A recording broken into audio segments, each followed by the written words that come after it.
Assalamualaikum warahmatullahi wabarakatuh. Bismillah, alhamdulillah, assalatu wassalamu ala rasulillah wa ala alihi wa ashabihi wa mawalah wa ba'd.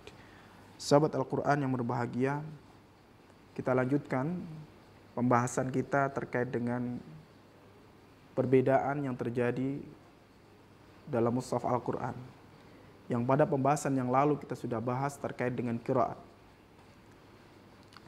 Seperti yang beredar di video yang diunggah oleh Gracia Pelo ya, yang mengkaitkan dengan tulisan yang berbeda dengan bacaan. Di kalangan sarjana muslim sebenarnya sudah diselesaikan. Diskusi ini sudah lama diselesaikan dan kemudian terakumulasi pada abad ke-9. Tepatnya pada masa Ibnul Jazari, beliau katakan dalam manzumahnya, فَكُلُّ مَا وَافَقَ وَجْهَ نَحْوِي وَكَانَ لِلرَّسْمِ احْتِمَالًا يَحْوِي وَصَحَّ إِسْنَادًا هُوَ الْقُرْآنُ فَهَذِهِ الثَّلَاثَةُ الْأَرْكَانُ وَحَيْثُمَ يَخْتَلُّ رُكْنٌ أَثْبِتِ شُذُوذَهُ لَوْ أَنَّهُ فِي السَّبْعَةِ. Jadi ketika seseorang melihat perbedaan tulisan Al-Quran, yang dalam pertemuan yang lalu dibedakan antara ta'malun dan ya'malun, maka dalam Al-Quran, terkait bacaan Al-Quran itu ada 3 rukun, ada 3 pilar yang itu bisa menjadi controlling, ya, alat kontrol terkait dengan perbedaan-perbedaan yang ada. Nanti kita lihat. Pertama, rukunnya adalah wafaqa wajha nahwi. Bacaan Al-Quran itu akan bisa dipastikan apakah benar atau salah.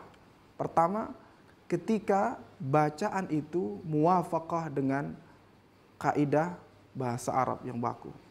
Walau biwajhin. Maka kritik Gracia Pelo yang mengatakan bacaan wa mallahu bighafilin amma ta'malun, ya, dianggap berbeda dengan amma ya'malun.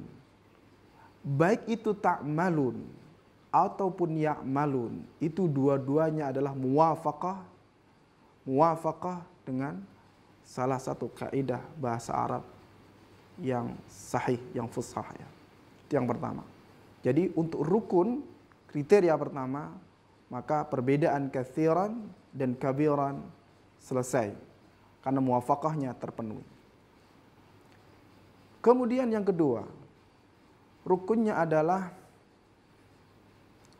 dia harus muwafaqah, ya, dia harus muwafaqah dengan Rasm Utsmani. Nah ini, poinnya ada di Rasm Utsmani.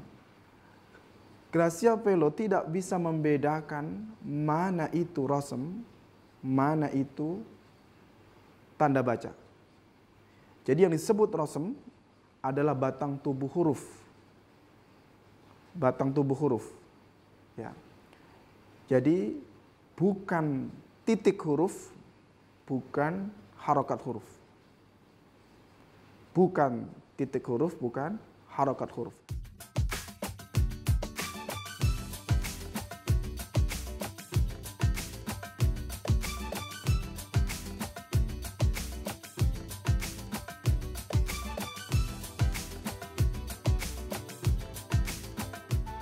Karena titik dan harokat nanti domainnya, ilmunya namanya adalah ilmu dhabt. Kembali pada yang dipersoalkan antara bacaan kabiran dan katsiran. Secara rasm diperhatikan nanti geriginya. Jismul harfinya kabiran dan katsiran itu sama. Dihapus titiknya, dihapus harokatnya. Jadi tidak ada yang berbeda di situ. Ya, tidak ada yang berbeda. Maka syarat kedua terkait dengan bacaan Al-Quran yang benar terpenuhi sudah pada mushaf yang tadi dicontohkan. Dan yang ketiga nih yang paling penting adalah wasahha isnadan. Ya, sahihnya sanad. Sahihnya sanad. Jadi ketersambungan sanad. Jadi baik bacaan Hafiz, bacaan Warash, bacaan Abu Amr, bacaan Ad-Duri dan yang lain. Itu semua kalau dirunut, ya, itu semua bersambung, tidak putus sampai ke Rasulullah Sallallahu Alaihi Wasallam. Jadi 3 hal ini dan sanad ini yang paling menentukan. Makanya meskipun Al-Quran Mushaf Utsmani dulu tidak ada titik, tidak ada harokat, tidak kemudian muncul ribuan bacaan. Tidak. Kenapa? Karena tulisan itu ada alat bantu. Tapi yang pokok adalah talaki, syafahinya. Kalau kita membaca kitab-kitab yang menjelaskan Warash, kemudian kita bertemu saudara-saudara kita dari Maroko, maka bacaan Warash kita tidak akan berbeda dengan bacaan Warash yang ada di Maroko. Kenapa? Karena faktor sahha isnadan, talakinya di dalam konteks pengajaran Al-Quran itu berjalan. Berjalan dari dulu sampai sekarang. Demikian, semoga penjelasan ini bisa menambah keyakinan kita bahwa perbedaan-perbedaan itu adalah dalam konteks yang sudah diizinkan dan ditolerir dan bersanad dari Rasulullah Sallallahu Alaihi Wasallam, bukan karena kesalahan, bukan karena kecerobohan apalagi, tetapi itu karena sudah sesuai dengan pilihan yang kemudian diizinkan oleh Rasul Sallallahu Alaihi Wasallam. Demikian, kurang lebihnya mohon maaf. Assalamualaikum warahmatullahi wabarakatuh.